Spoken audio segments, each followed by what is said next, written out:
مجلس اتحاد المسلمین کے رکن پارلیمنٹ اورنگ آباد اور مہاراشٹر ریاست کے مجلس اتحاد المسلمین کے صدر امتیاز جلیل صاحب آپ سے مخاطب فرمائیں گے۔ السلام علیکم ورحمۃ اللہ وبرکاتہ۔ نقیب ملت جناب بیرسٹر اسد الدین اویسی صاحب، جناب احمد پاشا قادری صاحب، مجلس اتحاد المسلمین کے حیدرآباد کے تمام ایم ایل ایز، مہاراشٹر سے نامنتخب ہمارے 2 ایم ایل ایز جناب مفتی صاحب، جناب فاروق شاہ صاحب، بہار کے جناب ہدا صاحب، اختر الایمان صاحب،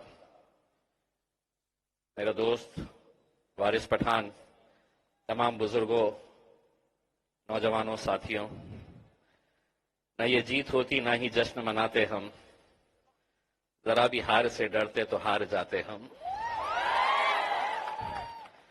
خدا کا شکر ہے کہ موجوں سے 2 ہاتھ کیے ہم نے، کانگریس کی آس پہ رہتے تو ڈوب جاتے ہم۔ الحمدللہ 2014 کا وہ منظر یاد آتا ہے، یہی وہ جگہ دارالسلام میں جب میں اور وارث پٹھان پہلی بار چن کر آئے تھے۔ آج دوبارہ یہاں پر جب ہم آئے ہیں تو یقیناً خوشی اس بات کی ہے کہ مہاراشٹر کی اسمبلی کے اندر جو 2 سیٹیں ہماری تھی، الحمدللہ وہ 2 سیٹوں کے اوپر ہمارے 2 ایم ایل ایز اب وہیں پر بیٹھیں گے انشاءاللہ۔ خواہش تو یہ تھی کہ اور بھی زیادہ سیٹیں ہم جیتیں، لیکن آپ سبھی لوگ جانتے ہیں کہ ہم نے پوری محنت کی، پوری طاقت لگائی، بہت کوششیں کی، لیکن جیسا آپ لوگ جانتے ہیں، ہم سبھی لوگ جانتے ہیں کہ ہم صرف محنت کر سکتے ہیں، جیت اور ہار کا فیصلہ جو بھی ہے ہم اپنے رب پر چھوڑتے ہیں۔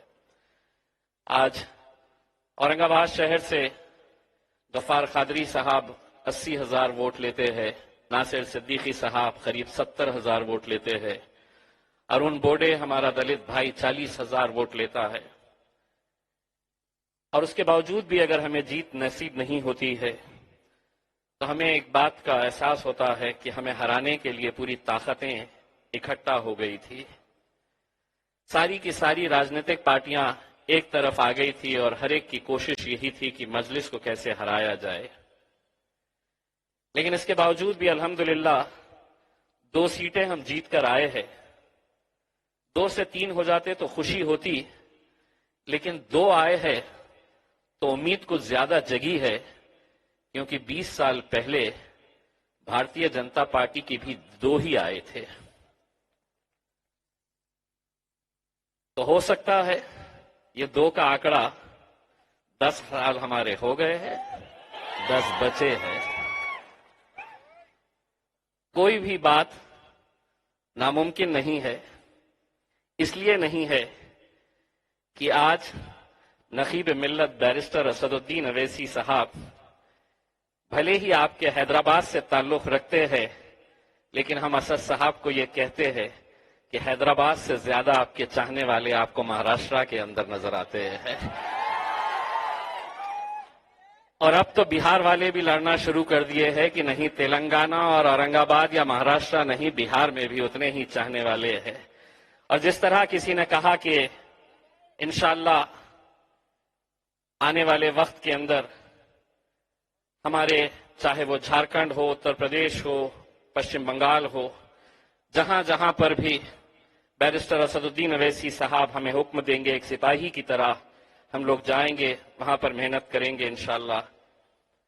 2024 میں جیسے کہ فاروق شابدی ایک نوجوان لڑکا شولاپور میں جس طاقت کے ساتھ اس نے لڑا ہے، بڑی امیدیں تھی کہ شولاپور کی سیٹ بھی ہم نکالیں گے، لیکن فاروق شابدی نے آپ کو زبان دیا ہے کہ 24 میں جب یہاں پر دوبارہ یہ جلسہ منتخب کیا جائے گا تو انشاءاللہ فاروق شابدی بھی یہاں پر آئے گا، غفار قادری صاحب بھی آئیں گے، ناصر صدیقی صاحب بھی آئیں گے، اور نہ جانے ایسے کتنے لوگ جو چند ووٹوں سے پیچھے رہ گئے۔ دوستوں، ابھی بہت سارے کینڈیڈیٹس نے اپنی تقریر میں یہ کہا کہ وہ کانگریس پارٹی سے کبھی تعلق رکھتے تھے، کبھی راشٹروادی کانگریس سے تعلق رکھتے تھے، کوئی الگ الگ پارٹیوں سے تعلق رکھتے تھے، لیکن جتنی عزت اور جتنی محبت انہیں مجلس میں آ کر ملی ہے وہ کسی اور پارٹی کے اندر نہیں ملی ہے۔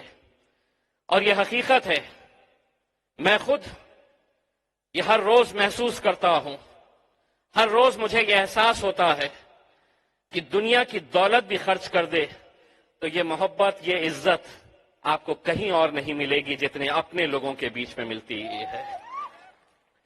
اور جو الگ الگ پارٹیوں کے اندر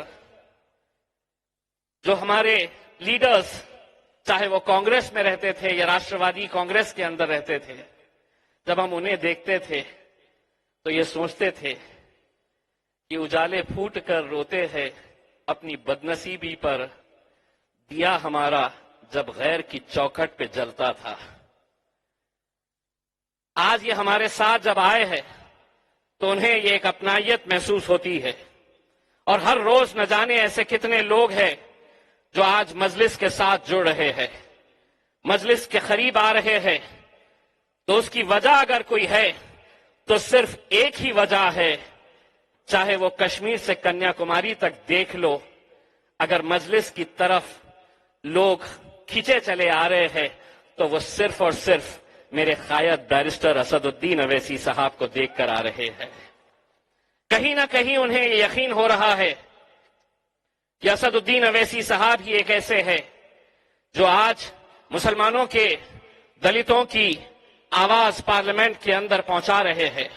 آج منوج سنسارے صاحب جو مہاراشٹر کے اندر ایک بہت بڑا دلت لیڈر ہے، جس کا اپنی ایک الگ پہچان ہے، اپنی ایک الگ طاقت ہے، اگر وہ آج اسد صاحب کے ساتھ جڑا ہے تو صرف اس لیے جڑا ہے کہ سنویدھان کے لیے لڑنے والا اگر پورے پارلیمنٹ کے اندر کوئی ہے تو وہ میرے قائد بیرسٹر اسد الدین اویسی صاحب ہے۔ دوستوں، یہ تو میری خوش نصیبی ہے، اور اس کے لیے میں آپ کا تہ دل سے شکریہ ادا کرنا چاہتا ہوں۔ 23 تاریخ کا وہ دن مجھے معلوم ہے کہ جب لوک سبھا کے نتیجے آ رہے تھے، پورے ملک کے اندر ہر کوئی اس فکر میں تھا کہ کس کو کتنی سیٹیں آ رہی ہے۔ حیدرآباد کے ہر گھر میں یہی پوچھا جا رہا تھا۔ اسد صاحب کا نتیجہ تو 3 گھنٹے کے اندر آ گیا تھا اور اسد صاحب جیت چکے تھے، لیکن مجھے پورا یقین ہے کہ حیدرآباد کے ہر گھر میں سوال ایک ہی پوچھا جا رہا تھا کہ امتیاز جلیل کا کیا ہوا ہے، اورنگ آباد کا کیا چل رہا ہے۔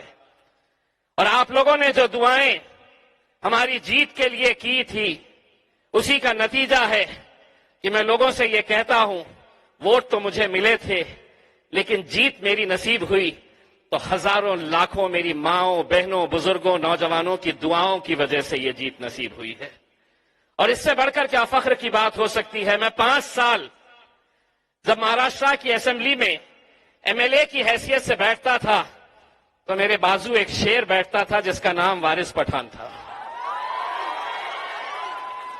یہ جب بھی بولنے کے لیے کھڑے رہتا تھا تو میرا بلڈ پریشر بڑھ جاتا تھا، مجھے یہ خوف ستاتا تھا کہ اب یہ کیا بول دیتا ہے اور کس کو بول دیتا ہے۔ اور یہ جب کھڑے رہتا تھا تو میں دھیرے سے بولتا تھا، وارث وارث کنٹرول کنٹرول کنٹرول کنٹرول۔ اور وارث ٹھہرا پٹھان، اس کو کنٹرول نام کا کوئی مطلب سمجھ میں ہی نہیں آتا تھا۔ ایک بار چالو ہو جاتا تھا تو بس چالو ہو جاتا تھا۔ لیکن آپ میری خوش نصیبی دیکھیے، مجھے اس وقت یہ احساس نہیں تھا کہ میں 5 سال ایک شیر کے بازو بیٹھا ہوا ہوں تو آنے والے 5 سال میں شیر ببر کے بازو جا کر بیٹھنے کا مجھے موقع ملا ہے۔ میں نے کبھی خواب میں بھی نہیں سوچا تھا کہ یہ دن بھی آئے گا کہ جہاں پر جس شخص کو آج دنیا نہارتی ہے، جس شخص کو دیکھنے کے لیے آج پورا ملک ترستا ہے ایک جھلک دیکھنے کے لیے، آپ لوگوں کی دعاؤں کی بدولت مجھے بیرسٹر اسد الدین اویسی صاحب کے بازو بیٹھنے کا، ان سے سیکھنے کا موقع مجھے ملا ہے۔ اور اس کے لیے میں آپ لوگوں کا تہ دل سے شکریہ ادا کرتا ہوں.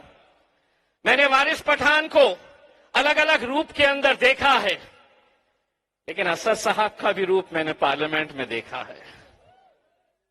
سامنے مودی جی بیٹھے ہیں، امت شاہ صاحب بیٹھے ہیں، بھاجپ کے اتنے سارے لوگ بیٹھے ہیں. اسد صاحب جب بھی کھڑے رہتے ہیں کچھ بولنے کے لیے تو اتنی تکلیف ہوتی ہے کہ نعرے لگانا شروع کر دیتے ہیں. ایک بحث کے دوران اسد صاحب نے کچھ کہا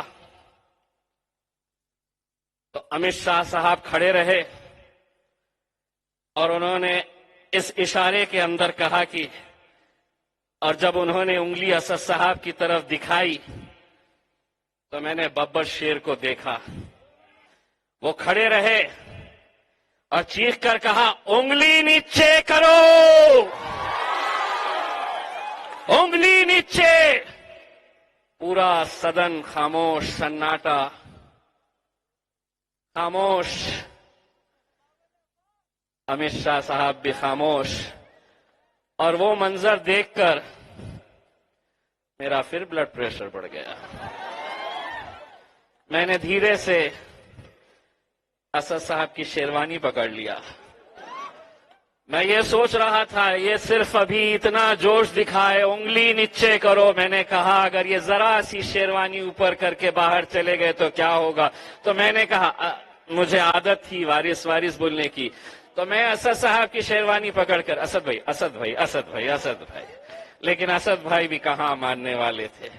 آخر امت شاہ کو نیچے بٹھائے، اس کو انگلی واپس لینا پڑا اپنی.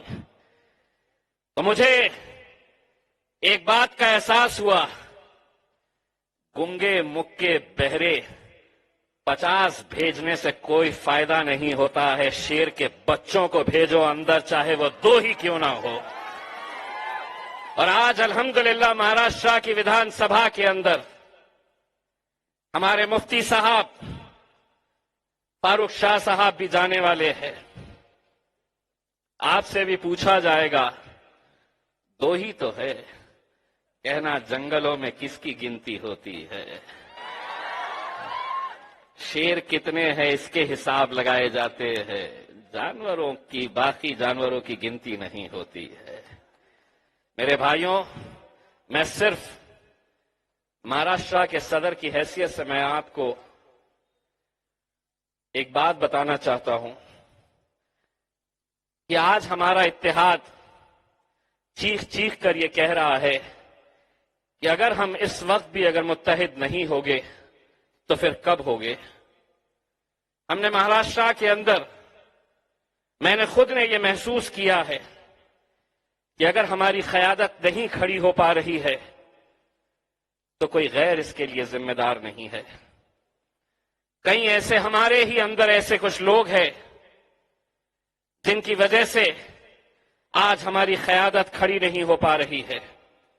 آج یہ وقت کی ضرورت ہو گیا ہے کہ ہم لوگوں کو اپنی سیاسی طاقت بنانا ہی پڑے گا، کیونکہ ملک جس راہ پہ جا رہا ہے، جس طرف اس ملک کو لے جایا جا رہا ہے، اگر وہ دیکھ کر، وہ سمجھ کر، وہ محسوس کر کے بھی اگر ہم اپنی سیاسی طاقت نہیں کھڑے کر پا رہے ہیں تو کہیں نہ کہیں ہم اپنی قوم کے ساتھ دھوکہ دے رہے ہیں.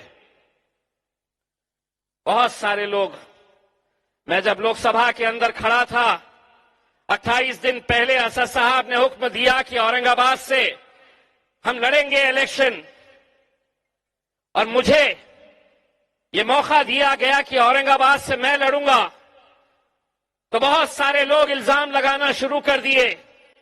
جو عادت ہے، جو فطرت ہے، یہ جو کھڑا ہے نا، یہ ووٹ کاٹنے کے لیے کھڑا ہے، یہ جیتنے کے لیے تھوڑی کھڑا ہے. دیکھیے اب یہ مجلس کھڑی ہو گئی، اب یہ ووٹ کاٹیں گے اور شیو سینا جیت کر آئے گی. 20 سالوں سے شیو سینا جیت کر آ رہی تھی. 20 سالوں سے الگ الگ لوگ حساب بتاتے تھے کہ سیٹ آ سکتی ہے، نہیں آ سکتی ہے. کیوں نہیں آ سکتی ہے؟ تو مراٹھا اتنے ہیں، دلت اتنے ہیں، براہمن اتنے ہیں، مسلمان اتنے ہیں، سیٹ آ سکتی ہے کیا؟ نہیں آ سکتی ہے۔ یہی ذہنوں کے اندر بات ڈال دی گئی تھی کہ نہیں آ سکتی ہے۔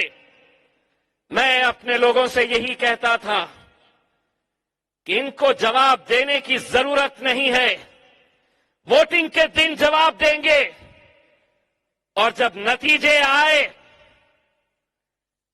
20 سالوں سے شیو سینا کا خاصدار میرے شہر سے چن کر آتا تھا، جب نتیجے آئے تو ہم نے ان لوگوں کے اوپر کوئی چھوٹا موٹا، کوئی سادہ سا تھپڑ نہیں، بلکہ زوردار ایک تماچا رسید کر کے انہیں جواب دیا۔ ایسا تماچا رسید کر کے جواب دیا کہ ڈاکٹر ڈینگ کے تھپڑ کی گونج کئی سالوں تک سنائی دے گی، انشاءاللہ انہیں کئی سالوں تک سنائی دے گی۔ جیت اس لیے ممکن ہوئی کہ ہر ایک نے یہ کہا کہ کچھ بھی ہو جائے، میں ہر وقت اہل غیرے کو ووٹ دیتا تھا، لیکن اس وقت میرا بھائی کھڑا ہے، میرا ووٹ اسی کو جائے گا۔ اسی کی وجہ سے یہ جیت ہماری نصیب ہوئی۔ لیکن اب جب ہم کھڑے، دوبارہ وہی ہمارے اوپر الزام لگائے جاتے ہیں۔ 288 سیٹیں ہیں، 44 سیٹوں کے اوپر ہم نے الیکشن لڑا۔ کئی ایسی سیٹیں تھی جہاں پر ہم نے بہت اچھے ووٹ حاصل کیے، جس کی وجہ سے ایک یقین پیدا ہوتا ہے کہ آنے والا وقت، مودی جی تم تو نعرہ دیتے ہیں کہ اچھے دن آنے والے ہیں، ارے اچھے دن تو ہمارے آنے والے ہیں، انشاءاللہ ہمارے اچھے دن آنے والے ہیں۔ لیکن اس کے لیے بہت ہی سوجھ بوجھ کے ساتھ ہمیں آگے بڑھنے کی ضرورت ہے۔ آج ہمیں اتنی خوشی ہوئی کہ ہم بہار کے اندر اپنے قدم جما چکے ہیں۔ انشاءاللہ وہ دن دور نہیں کہ 2024 کے اندر جب دوبارہ یہاں پر آئیں گے تو انشاءاللہ اختر الایمان صاحب بھی یہاں پر ہمارے ویدھان سبھا کے سدسیہ کے طور کے اوپر آئیں گے۔ لوک سبھا میں انشاءاللہ لوک سبھا میں آئیں گے۔ بس میرے بھائیوں، میں صرف آپ لوگوں سے یہ کہنا چاہتا ہوں کہ ہم لوگوں کو آج متحد ہونے کی ضرورت ہے۔ بہت طرح کے الزام لگائے جاتے ہیں، ہماری یہ خواہش ہے، میں یہاں پر آپ سب کی طرف سے مہاراشٹر، بہار، تلنگانہ، آندھرا جتنے بھی ذمہ دار بیٹھے ہوئے ہیں، ہماری یہ خواہش ہے کہ اس دارالسلام کے اندر ابھی اسد صاحب کو جہاں جہاں پر بھی مہاراشٹر کے اندر جلسے کرنے کے لیے جانا پڑتا تھا، ہم نے ہیلی کاپٹر کا انتظام کیا تھا۔ ہمارے بھیونڈی کے بھائی نے التجا کیے کہ ایک سبھا، گڈو بھائی مجھے معلوم ہے آپ کتنی مرتبہ فون کرتے تھے کہ ایک سبھا اور دے دیجئے گا، لیکن ہم نہیں دے پائے کیونکہ وقت نہیں تھا۔ ہماری خواہش تھی کہ ہم آپ کے پاس بھی پہنچے، اسی لیے یہ ہماری آپ کی سب کی ذمہ داری ہے کہ اس دارالسلام کے اندر انشاءاللہ اسد الدین اویسی صاحب کا خود کا اپنا ہیلی کاپٹر یہاں پر کھڑے رہنا چاہیے تاکہ ہم ہر جگہ پہنچ سکے۔ اور یہ آپ کی ہماری سب کی ذمہ داری ہے۔ ہم نے کئی جگہ کے اوپر یہ کہا تھا کہ ہمیں صرف ووٹ نہیں، اب نوٹ کی بھی ضرورت ہے۔ کئی ہمارے دلت کینڈیڈیٹس تھے جو جیتے نہیں، صرف پیسوں کی وجہ سے۔ ہم خود گئے تھے وہاں پر اور لوگوں سے یہ کہا تھا کہ اس کینڈیڈیٹ کو ووٹ کے ساتھ تمہیں نوٹ بھی دینا پڑے گا، کیونکہ آج اگر ہمیں اپنی قیادت کھڑی کرنی ہے، آج ہمیں جھارکھنڈ میں، پشچم بنگال میں، بہار کے اندر اگر جانا ہے، ہم چاہیں گے اختر بھائی یہ ذمہ داری آپ سنبھالیے، ہم پورے مہاراشٹر سے جمع کریں گے اور انشاءاللہ وہ دن لے کر آئیں گے کہ یہاں پر اس دارالسلام کے اندر ہمارا خود کا اپنا ہیلی کاپٹر ہوگا تاکہ ہم پورے ہندوستان میں اسد صاحب کو دوڑا سکے ہیں۔ دوستوں، میں نے دیکھا ہے مہاراشٹر کے الیکشن کے دوران 400 کلومیٹر کا ہر روز 500 کلومیٹر کا ہر روز سفر اسد صاحب گاڑی سے کرتے، اتنی خراب سڑکیں، لیکن کیوں کرتے؟ وہ اس لیے کہ ہماری قیادت وہاں پر کھڑی ہو سکے۔